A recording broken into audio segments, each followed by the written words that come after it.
एक बहुत पुरानी चुड़ैल एक कस्बे के पास बनी टूटी फूटी गुफा में छुप कर रह रही थी। एक हादसे में वो लोगों की मार से अपनी जान बचाकर भाग गई थी, इसलिए वो अब इंसानी लोगों की नजरों में नहीं पड़ना चाहती थी। ठंड हो या गर्मी या बरसात, वो तभी गुफा के बाहर निकलती जब उसे लगता कि इंसानी लोग उस समय अपने घरों में ही होंगे। उसी बीच वो गुफा से निकलकर अपने जरूरी काम कर लिया करती थी और फिर लोगों के बाहर निकलने से पहले वापस अपनी गुफा के अंदर ही छुप जाती। ऐसे ही उसका जीवन चल रहा था, पर जैसे ही ठंड आती उसकी एक मुसीबत बढ़ जाती थी, जो थी नहाने वाली। उसे ठंडे पानी से बहुत डर लगता था। जैसे जैसे ठंड बढ़ती जाती उसका शरीर अकड़ता रहता और ऊपर से ठंडे पानी में नहाकर मानो उसकी बर्फ बन जाती। वैसे तो वो रोज सुबह 3 बजे उठकर पास के कुएं पर जाकर नहा लिया करती थी और इससे पहले कि कोई इंसान वहां उसे देख ले वो झटपट नहाकर अपनी गुफा में आ जाती। पर क्योंकि अब सर्दियां आ गई थी तो उसके लिए मुसीबत आ गई थी। रोज की तरह आज भी 3 बजे सुबह चुड़ैल कुएं पर नहाने जाती है। अरे बाप रे, कितनी ठंड पड़ रही है। मेरा तो मन ही नहीं होता नहाने का। लगता है जैसे कश्मीर शिमला सब यहीं उठकर आ गया हो। भगवान जाने ये इंसानी लोग कैसे रोज नहा लेते हैं, वो भी इतनी ठंड में। ना बाबा ना, मेरे बस की नहीं है रोज रोज नहाना। अब तो मेरा नहाने का मुहूर्त तभी निकलेगा जिस दिन धूप आएगी या फिर सीधा गर्मियां आएंगी तब। चुड़ैल नहाने के लिए कुएं के पास गई तो थी और उसने एक बाल्टी भरकर पानी भी निकाल लिया था, पर जैसे ही उसने ठंडे पानी से भरी बाल्टी में अपनी एक उंगली डुबोई, उसकी सिट्टी पिट्टी गुल हो गई। आज फिर वो बिना नहाए ही वापस अपनी गुफा में आ गई और ठंड से कुरकुराती हुई वापस अपनी रजाई में घुसकर सो गई। धूप सर पर चढ़ाती है। दोपहर के 12 बज जाते हैं, तब चुड़ैल की नींद भूख से खुलती है। अरे वाह, ये ठंड के मौसम में सौंधी सौंधी धूप की किरणें, कितना अच्छा लग रहा है।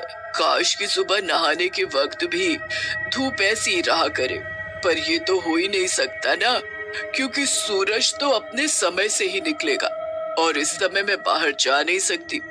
ऊपर से भूख भी बहुत लग रही है। चलो कुछ खा लेती हूँ पहले। फिर चुड़ैल कुछ फल खाकर अपनी भूख शांत करती है और रात होने का इंतजार करने लगती है। क्या करूं, मैं तो बोर होने लगी हूँ। रोज के रोज पूरा दिन गुफा में घुसे रहो। अब तो जब रात होगी और लोग अपने अपने घरों में सो रहे होंगे, तभी मेरा बाहर जाना हो सकता है। इधर चिंटू की मम्मी चिंटू को 1 घंटे से आवाज लगा रही थी। अरे चिंटू, कब से पानी गर्म हो रहा है? आके नहा ले अब तो, या पूरा हफ्ता ऐसे ही निकालना है बिना नहाए? भगवान जाने कौन से ऐसे कर्म किए थे मैंने जो ऐसी निकम्मी औलाद मिली मुझे। अरे मम्मी, क्यों चीख रही हो?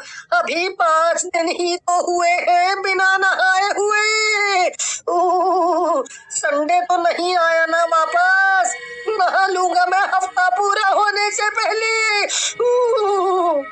इतना कहकर वो वापस अपने कमरे में रजाई में घुसकर फोन चलाने लगता है। फिर रात को, चलो अब तो 11 बज ही गए हैं। वैसे भी ठंड में इतनी देर कौन बाहर रहेगा अपनी कुल्फी जमाने को। चल के अब थोड़ा बाहर का नजारा देखा जाए। भूख भी तो मिटानी है अपनी, वरना फिर कल पूरा दिन गुफा में रहना पड़ेगा और वही फल घास फूस खाकर गुजर बसर करना पड़ेगा। छुपती छुपाती लोगों की नजरों से चुड़ैल सुनसान सड़क पर शिकार का इंतजार करने लगती है। वो देखती है कि एक साइकिल पर कोई जा रहा होता है। सर काला खटिया जाड़ा लगे, सर काला खटिया जाड़ा लगे, जाने में बलमा प्यारा लगे। हाय हाय, सर काला खटिया जाड़ा लगे। तभी चुड़ैल उसके सामने आ जाती है। ओहो, खटिया सरकानी है। चल आजा, सरकाते हैं खटिया दोनों साथ में।